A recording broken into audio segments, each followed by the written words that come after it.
I'm Jim Fram. I'm Senior Vice President for Economic Development for the Tulsa Metro Chamber.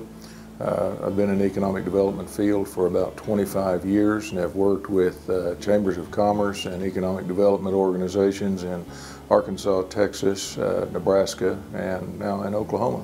One of the biggest surprises that we put in front of people when we travel to the East Coast and the West Coast and around the globe promoting and selling Tulsa is when we're able to tell somebody that we have one of the advantages of having an inland port here in Tulsa at the port of Catoosa. People have real trouble imagining a city in the middle of the continental United States having a port and being able to deliver product and supplies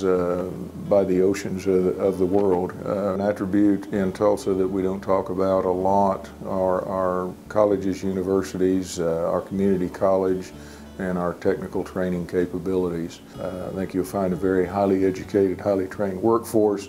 and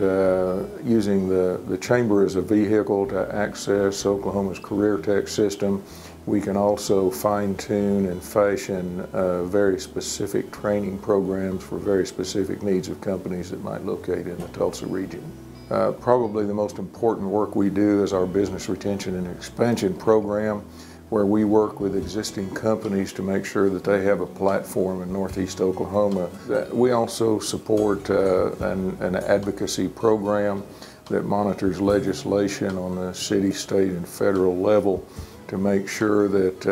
there is not a regulation or a law that hinders business ability to grow and to prosper.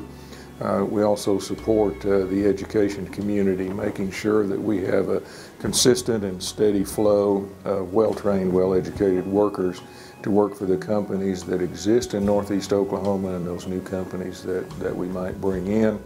And then the sixth and final part of that program is a community development program that encourages and advocates things like the development, the renaissance that's going on in downtown Tulsa now with the BOK Center, One Oak Field, all of the residential housing and all of the new retail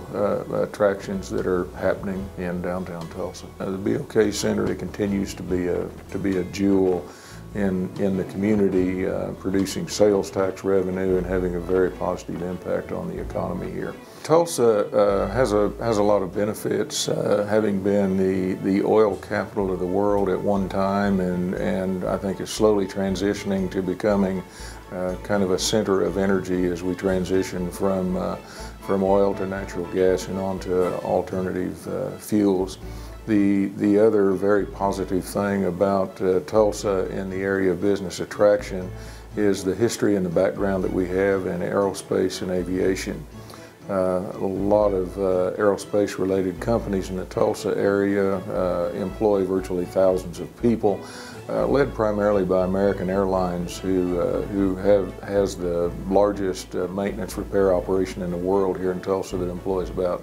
7,000 people. And then we benefit by our geographic location, being in the center of the country, at the confluence of some interstate highways, the Arkansas River, Port of Catoosa, one of the few inland ports in the United States, and then access to the two largest railroads in the world right here in Tulsa make us an ideal location for logistics and distribution companies. I'm Jim Fram. I'm Senior Vice President for Economic Development for the Tulsa Metro Chamber, and we would invite you to look at growmetrotulsa.com, the Chamber's economic development website, and that would also give you links to visittulsa.com, which is our Convention Visitors Bureau that can help you set up a meeting or a conference in our area.